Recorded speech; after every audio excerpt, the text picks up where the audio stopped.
నిధి Agarwal, Jyothi Krishna, Anudeep, AM రత్నంల photo ఇచ్చారు. ఇప్పటిదాకా మేకల్ని తినే పులిని చూసి ఉంటారు, ఇప్పుడు పులుల్ని వేటాడే బెబ్బులిని చూస్తారు అంటున్నారు పవన్ కళ్యాణ్.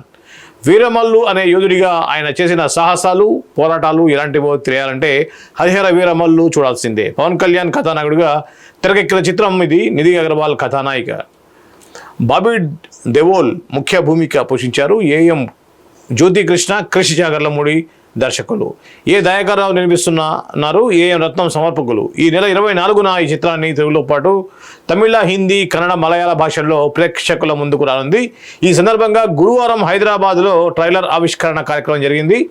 కోహినూరు వజ్రం కోసం సాగే పోరాటం, మొగళ్లతో వీరమల్లు తలపడటం లాంటి సన్నివేశాలతో ట్రైలర్ సినిమాపై ఆసక్తిని రేగించింది.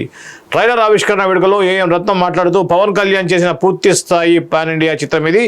చరిత్రను గుర్తు చేస్తుంది. పవన్ కళ్యాణ్ సినిమా జీవితంలోనే కాదు, నిజ జీవితంలోనూ ఆ హీరోనే. ఆయనలోని రియల్ స్టార్ని ఈ సినిమాలో చూస్తారు అన్నారు. నిర్మాత దయాకర్రావు మాట్లాడుతూ పవన్ కళ్యాణ్ హృదయం నుంచి వచ్చే మాటల్ని ప్రతిబింబిస్తూ మన చరిత్రని మనకు గుర్తు చేస్తుంది ఈ చిత్రం అన్నారు. దర్శకుడు జ్యోతికృష్ణ మాట్లాడుతూ ఈసారి ఈ సినిమా విడుదల తేదీ మారదు, పరిశ్రమలోని రికార్డులే మారతాయి, దేశం మొత్తం తిరిగి చూసేలా ఈ సినిమా ఉంటుంది. కొందరు సినిమా గురించి అసత్య ప్రచారాలు చేశారు. ఎన్ని అడ్డంకులు ఎదురైనా మా పని మేము చేసుకుంటూ వచ్చాం. నిర్మాత ఏఎం రత్నం భారీ బడ్జెట్ సినిమాలే చేస్తారు, దేశం మొత్తం తిరిగి చూసే సినిమాలే చేశారు.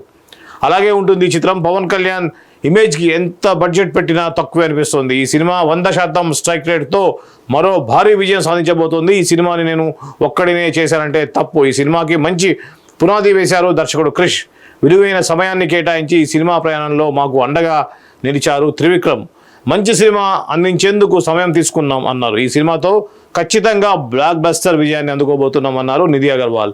ఈ కార్యక్రమంలో దర్శకుడు అనుదీప్, గీత రచయిత రాంబాబు గోసాల, ప్రేమ్ కుమార్ తదితరులు పాల్గొన్నారు.